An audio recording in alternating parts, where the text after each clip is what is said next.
பாடம் ஆரம்பிக்கிறதுக்கு முன்னாடி நம்ம துவா ஓதிக்கலாம். ரப்பி ஷ்ரஹ் லி சத்ரி வயஸ்ஸிர் லி அம்ரி வஹ்லுல் உக்தத்தம் மின் லிசானி யஃப்கஹு கௌலி ரப்பி ஜித்னி இல்மா ரப்பி ஜித்னி இல்மா ரப்பி ஜித்னி இல்மா. பாடம் 3 சூரா நாஸ் சூரா ஃபலக். இந்த 2 சூறாவையும் என்ன சொல்லுவாங்க அப்படின்னு சொன்னால் முஅவ்விதத்தைன் அப்படின்னு சொல்லுவாங்க. ஓகேங்களா. இதோடைய சிறப்பு என்ன அப்படின்னு சொன்னால் ஆயிஷா ரலியல்லாஹு அன்ஹா வந்து சொல்கிறாங்க, நபி ஸல்லல்லாஹு அலைஹி வஸல்லம் ஏதாவது ஒரு நோய் ஏற்பட்டுச்சு அப்படின்னு சொன்னால் இந்த 2 சூறாவை ஓதி அவங்க வந்து கை கால் அதாவது ஃபுல்லாக உடம்பு ஃபுல்லாக தேய்ச்சிக்குவாங்க அப்படின்னு சொல்கிறாங்க. அதே மாதிரி ரசூல்லாவுக்கு வந்து ரசூல்லா வந்து மரணப்படுக்கையில் இருக்கும்போது நான் வந்து என்ன பண்ணேன்னா இந்த சூறா ஓதி அவங்களுடைய உடம்பு ஃபுல்லாக தேய்ச்சி விட்டேன் பரக்கத்துக்காக அப்படின்னு சொல்கிறாங்க. அதே மாதிரி இன்னொரு ஹதீஸில் வந்து ஹடத் அப்துல்லா இப்னு ஹுபைப் ரலியல்லாஹு அன்ஹு அவர் வந்து கூறுகிறாங்க, நபி ஸல்லல்லாஹு அலைஹி வஸல்லம் வந்து என்னட்ட வந்து அவங்கள்ட்ட வந்து ரசூல்லா சொல்கிறாங்க, யார்கிட்ட அப்துல்லா இப்னு ஹுபைப்கிட்ட சொல்கிறாங்க, என்ன சொல்கிறாங்கன்னா ஓதுங்க அப்படின்னு சொல்கிறாங்க.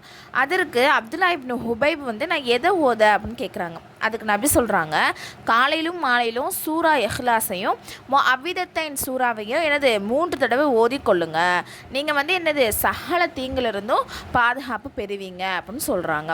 சரிங்களா.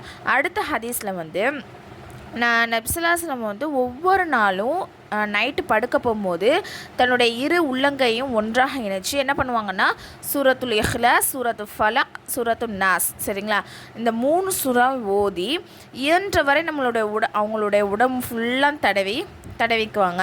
அதே மாதிரி தலை முகம் உடலின் முன்பாகம் ஆகியவற்றிலிருந்து ஆரம்பிப்பார்கள். அதாவது தலையிலேருந்து சரிங்களா ஃபுல்லாக கால் எண்டிங் வரையும் நல்லா தடவுவாங்க.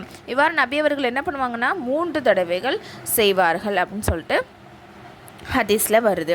அதே மாதிரி இந்த அவ்விதத்தைன் அதோடைய இறங்கிய வரலாறை பற்றி நம்ம பார்க்க போகிறோம். அதாவது சூரா ஃபலக் மற்றும் சூரா நாஸ், சரிங்களா, இந்த 2 சூறாவும் ஒரே நேரத்தில் தான் ஒன்றாக இறக்கப்பட்டிருக்கு. ஓகேவா. ஹதீஸில் வந்து இந்த சம்பவம் வந்து என்னன்னு சொல்கிறாங்க அப்படின்னு சொன்னால் நுபைத் பின் அப்சம் என்ற ஒரு யஹூதி என்ன பண்ணுறான் அப்படின்னு சொன்னால் நபிக்கு வந்து என்ன பண்ணிட்டான், செய்வினை வச்சுட்டான். சரிங்களா.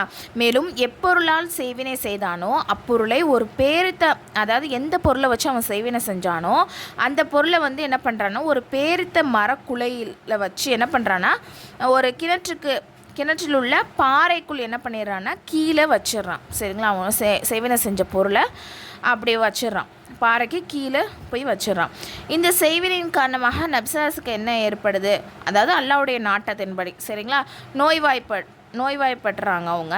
அப்போ வந்து சில வேளையில் வந்து அதாவது என்ன சொல்கிறதுனா செய்யத்தக்க காரியங்களை செய்துவிட்டதாக கருதி கொள்வார்கள். அதாவது ஒரு விஷயம் அவங்க வந்து செஞ்சுருக்க மாட்டாங்க, ஆனால் வந்து அது நம்ம செஞ்சிட்டோம் அப்படின்னு நினப்பு மாதிரி அவங்களுக்கு இருக்கும். விளங்குதா. இப்போ நம்ம வந்து சில விஷயம்லாம் அதாவது ஞாபகம் மறதி மாதிரி ஒரு விஷயம் அவங்க செஞ்சுருக்க மாட்டாங்க, ஆனால் அது நம்ம முன்னாடியே செஞ்சிட்டோமே அந்த மாதிரி அவங்களுக்கு வந்து தாட்லாம் ஏற்பட்டிருக்கு. ஆனால் அக்காரியத்தை என்ன பண்ணியிருக்க மாட்டாங்க, அவங்க செஞ்சுருக்கவே மாட்டாங்க. இந்த நிலையில் வந்து இதே மாதிரி நிலையில் அவங்களுக்கு 6 மாத காலம் இதே மாதிரி சூழ்நிலையே போகுது. சரிங்களா. இது சூனியத்தின் பாதிப்பு என்று யாருக்குமே என்னது தெரியாமல் இருந்திருக்கு. ஒரு நாள் நபி ஸல்லல்லாஹு அலைஹி வஸல்லம் அவர்கள் அன்னை ஆயிஷா ரலியல்லாஹு அன்ஹா அவரிடம் வந்து எனக்கு ஏற்பட்டுள்ள இந்த நோயின் காரணத்தை அல்லாஹ் எனக்கு அறிவிச்சிட்டான். அதாவது எப்படி அறிவிச்சான் ரசூலுல்லாஹ்க்கு அப்படின்னு சொன்னால் அவங்களுடைய கனவுல வந்து 2 நபர் வந்து வர்றாங்க. சரிங்களா. அந்த 2 நபரில் ஒருத்தவர் வந்து ரசூலுல்லாஹ்வுடைய தலைமாட்டிலையும் மற்றவர் வந்து என்னது அவங்களுடைய கால் மாட்டு அதாவது காலுக்கு பக்கத்துலேயும் உட்காந்துருக்காங்க. சரிங்களா. 2 நபர் வந்து ரசூலுல்லாஹ்க்கு கனவுல வர்றாங்க. அதில் ஒருத்தவங்க அவங்களுடைய தலை சைட்லேயும் இன்னொருத்தவங்க கால் சைட்லேயும் உட்காந்துருக்காங்க. ஓகேவா. தலைமாட்டில்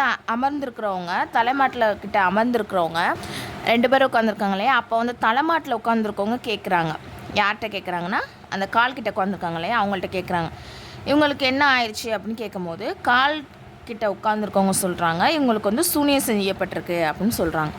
அதில் இன்னொருத்தவர் முதலாமவர் சொல்கிறாரு, அந்த யார் சூனியம் வச்சுருக்காங்கன்னா எசர் சூனியம் தான் வச்சுருக்காரு, எசர் தான் சூனியம் வச்சுருக்காரு. அதுக்கு இன்னொருத்தவர் சொல்கிறாரு, இல்லை நுபைத் பின் அப்சன் என்ற யஹூதி தான் என்னது அப்படின்னு பதில் சொல்கிறாங்க. சரிங்களா.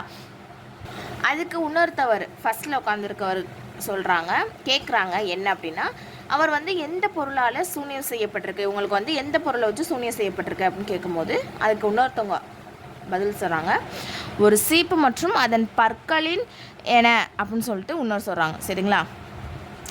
அப்புறம் இன்னொருத்தவங்க கேட்குறாங்க, அவங்க அது வந்து எங்கே வைக்கப்பட்டிருக்கு அப்படின்னு கேட்கும்போது அதுக்கு இன்னொருத்தவர் பதில் சொல்கிறாரு, அது ஒரு பேர்த்த மரக்குலைகளிலே வைத்து தர்வான் என்ற கிணற்றிலே ஒரு பாறைக்கு கீழே என்ன இருக்குது புதைத்து வைக்கப்பட்டிருக்கு அப்படின்னு சொல்லிட்டு கனவுல அந்த 2 பேரும் பேசிக்கிறது ரசூல்லாவுக்கு வந்து அல்லாஹ் வந்து அறிவிக்கிறான் கனவுலையே. சரிங்களா? அந்த விஷயத்த தெரிவிக்கிறான். அப்போது நபி ஸல்லல்லாஹு அலைஹி வஸல்லம் வந்து என்ன பண்ணிடுறாங்க, எந்திரிச்சிடுறாங்க. எந்திரிச்சதுக்கப்புறம் ஆயிஷா அலி அவரிடம் வந்து, ஆயிஷாவே எனக்கு என்ன பிரச்சனை ஏற்பட்டுள்ளது அப்படின்னு அல்லாஹ் எனக்கு என்ன பண்ணிட்டான் காண்பிச்சிட்டான் அப்படின்னு சொல்கிறாங்க. பிறகு என்ன பண்ணுறாங்கன்னா அலிர் அலியையும் ஹலத் ஜுபைர் அலி ஹலத் அம்மார் இப்னு யாசிர் அலி ஆகிய மூவரையும் என்ன பண்ணுறாங்க அனுப்பி வைக்கிறாங்க அந்த கிணத்துக்கு பக்கத்தில். சரிங்களா? மூவரும் அக்கிணற்றுக்கு சென்று தண்ணீரை முழுவதையும் என்ன பண்ணுறாங்க வெளியேற்றிட்டு அந்த பாறைக்கு அடியில் இருந்த சீப்பையும் அதன் சில பற்களையும் 11 முடிச்சு போடப்பட்ட ஒரு நூல் கயிற்றையும் என்ன பண்ணுறாங்க கண்டுபிடிக்கிறாங்க. அந்த முடிச்சுகளின் ஒவ்வொரு ஊசியும் என்ன பண்ணுறது ஒவ்வொரு முடிச்சிலையும் என்னதுன்னா ஊசியும் வைக்கப்பட்டிருக்கு. அப்போ அது அல்லாஹாலா இந்த 2 சூறாக்களையும் அப்போ தான் என்ன பண்ணுறான் அல்லாஹாலா இந்த 2 சூறாவையும் இறக்குறான். நபி அவர்கள் ஒவ்வொரு ஆயத்தாக ஓதி அதன் ஒவ்வொரு முடிச்சையும் என்ன பண்ணாங்க அவிழ்த்தார்கள். அத்துடன் இந்த துவாவை ஓதி தன் மீது ஊதிக்கொண்டார்கள். என்ன துவா அப்படின்னு சொன்னால், பிஸ்மில்லாஹி அரகினா மின் குல்லி ஷையின் யுதீக வ மின் ஹாதஸின் வஐன் அல்லாஹு யஷ்ஃபீக். சஹாபாக்கள் நபியரிடம் வந்து யார் சொல்லா நாங்கள் அந்த அப்படிப்பட்ட பாவியை வந்து நாங்கள் வந்து கொண்டுட்டுமா அப்படின்னு கேட்குறாங்க. சரிங்களா? அதுக்கு நபி என்ன சொல்கிறாங்கன்னா, அல்லாஹ் எனக்கு என்ன பண்ணிட்டான் நிவாரணத்தை அழிச்சிட்டான். அதாவது எனக்கு அதாவது என்னுடைய காரணத்துக்காக யாரும் என்ன பண்ணக்கூடாது அவங்கள போய் துன்புறுத்தக்கூடாது, என்னால் சகிக்க முடியாது அப்படின்னு சொன்னாங்க. அதாவது என்ன விஷயம் அப்படின்னு சொன்னால், சஹாபாக்கள் கேட்குறாங்க அந்த பாவியை வந்து நாங்கள் போய் கொண்டுறவா அப்படின்னு கேட்குறாங்க. அதுக்கு ரசூலா சொல்கிறாங்க, நீங்கள் வந்து எனக்காண்டி ஒருத்தவங்கள போய் துன்புறுத்த வேணாம், அதனால் எனக்கு என்ன ஆகும் அதை வந்து என்னால் சகித்து கொள்ள முடியாது அப்படின்னு சொல்கிறாங்க. இது ஃப்ரீ முஅல்லமா கோர்ஸ். இதில் வந்து 1 இயர் கோர்ஸ். இதில் வந்து ஜாயின் பண்ண விருப்பம் உள்ளவங்க கீழே நான் டிஸ்கிரிப்ஷனில் வந்து டெலகிராம் லிங்க் வந்து கொடுத்துருக்கேன், அதில் வந்து ஜாயின் பண்ணிக்கோங்க. அதில் வந்து இன்னும் சில டீட்டெயில்ஸ்லாம் கொடுத்துருக்கேன்.